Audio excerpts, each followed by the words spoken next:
Hallelujah. Sumunod kayo sa akin, at kayo'y aking gagawin, katambal ko sa tungkulin. Hallelujah, hallelujah, hallelujah, hallelujah.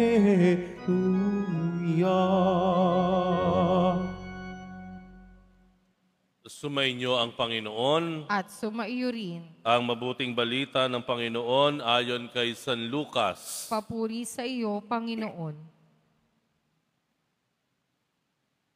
Noong panahong iyon, nakatayo si Jesus sa baybayin ng lawa ng Genesaret.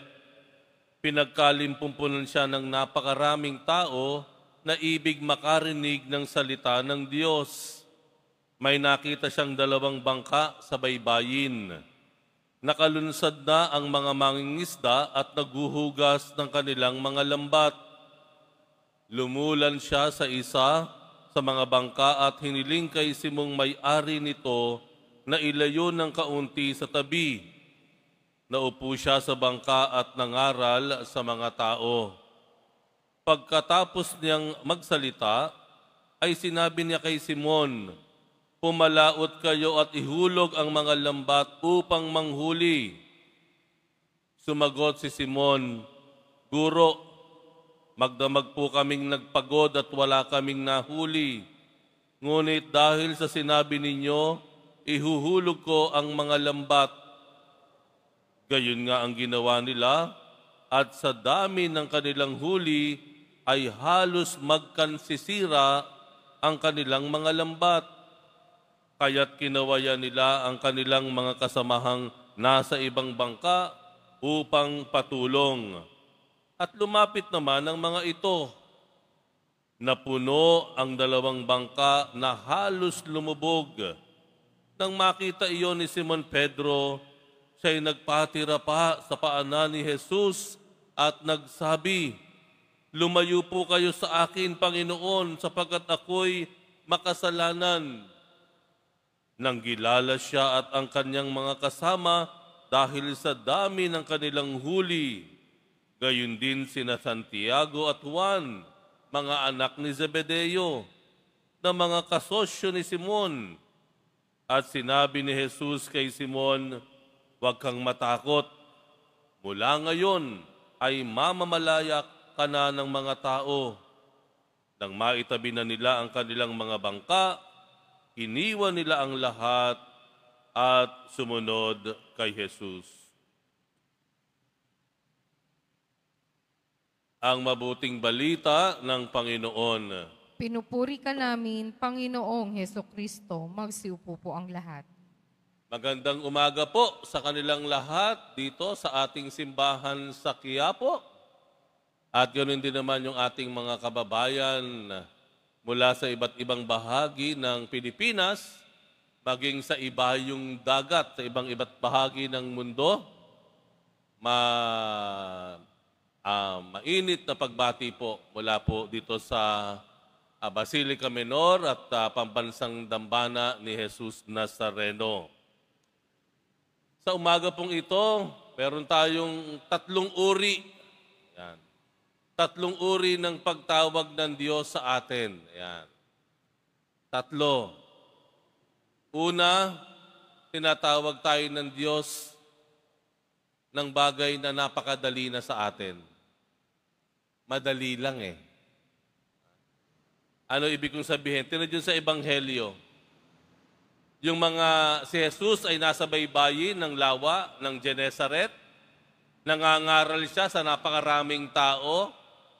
Pagkatapos, sinabi niya kay Simon, "Simon, pwede bang makasakay dyan sa iyong bangka?" Madali lang kay Simon gawin iyon dahil una sa lahat, hindi na niya ginagamit. Tapos na siyang mangisda sa buong magdamag. Kaya madali na ibinigay ni Simon ang bangka. Kahit nung sinabi ng Panginoon na ilayo mo nga ng kaunti. Mula dun sa baybayin, ilayo mo ng kaunti. Madali niyang ginawa iyon. Ito yung tawag ng Diyos sa atin na madali lang sa atin yan. No? Total, hindi ko naman ginagamit eh. Total, nagawa ko naman yan eh. Walang diferensya. Hindi masyadong discomfort.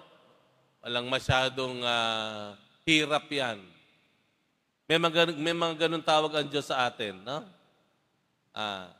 Dadaan naman ako, sige, ako na ang magdadala. Madali lang. Di po ba? Ay alimbawa, mga bagay na nakasanayan na natin, na tinatawag ng Diyos na gawin natin, ay madali lang ginagawa natin dahil ito ay walang hinihinging masyado sa atin.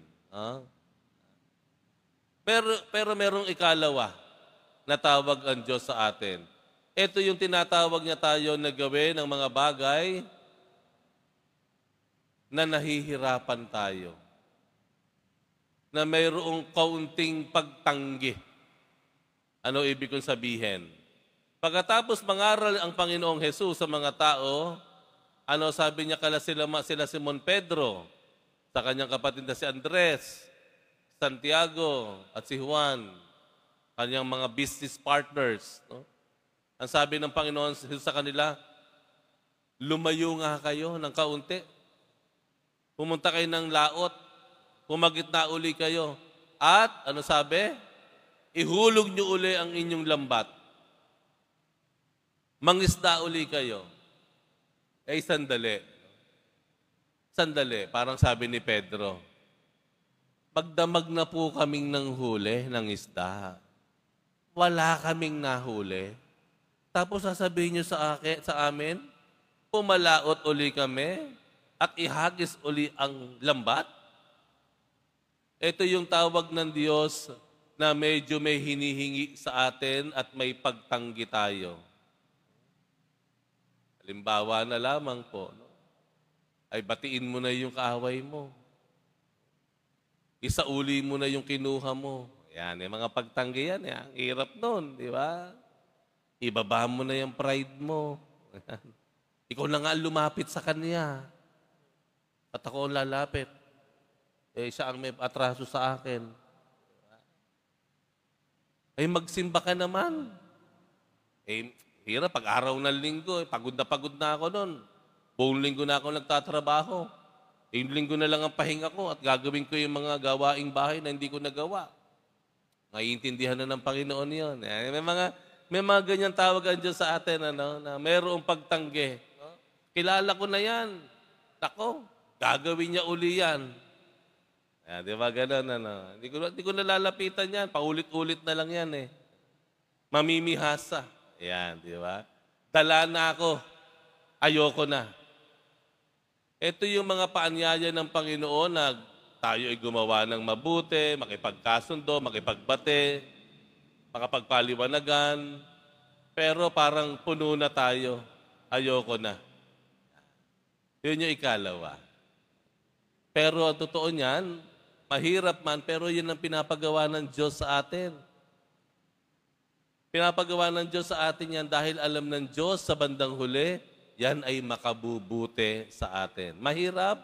Mahirap man yan, pero ang susunod dyan, pag nagawa natin, ay ang kaginhawahan. Kapayapaan ng kalooban. Kapayapaan ng pag-iisip. Maluwag na paghinga. Mahirap man, pero alam ng Diyos, ito ay may kapalit na biyaya at gantimpala.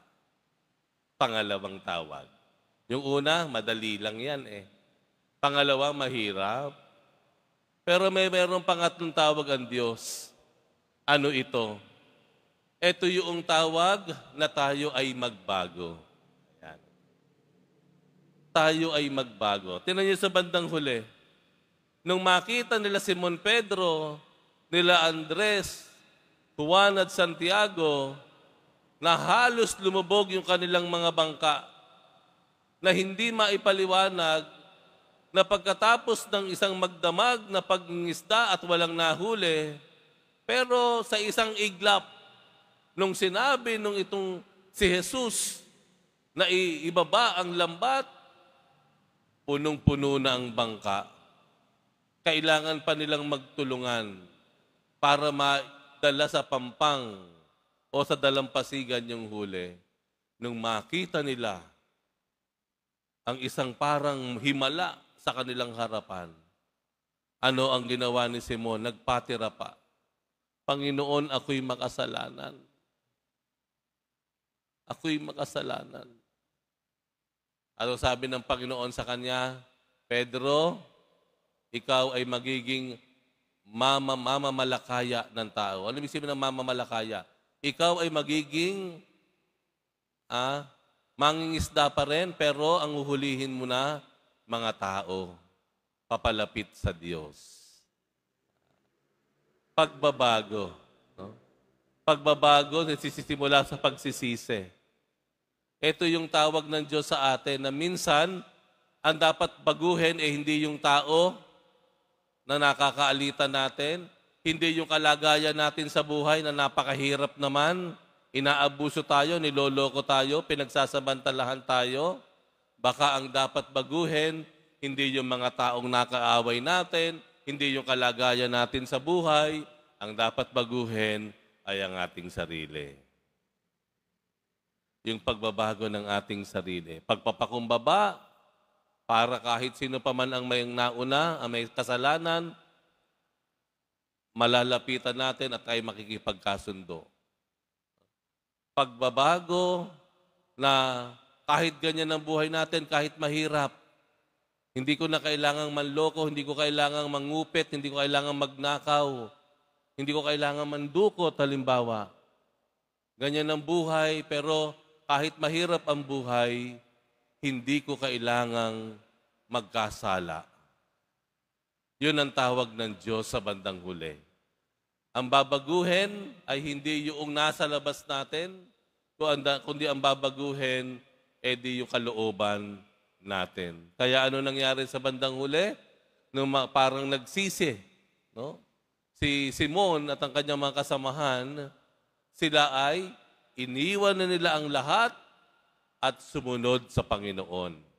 Iniwan nila marahil yung maling gawi natin, iiwan natin yung maling gawi natin, at sisimulan natin ang isang buhay na sumusunod, sang-ayon, tugma, sa pagiging mananampalataya, sa pagiging deboto, sa pagiging Kristiyano.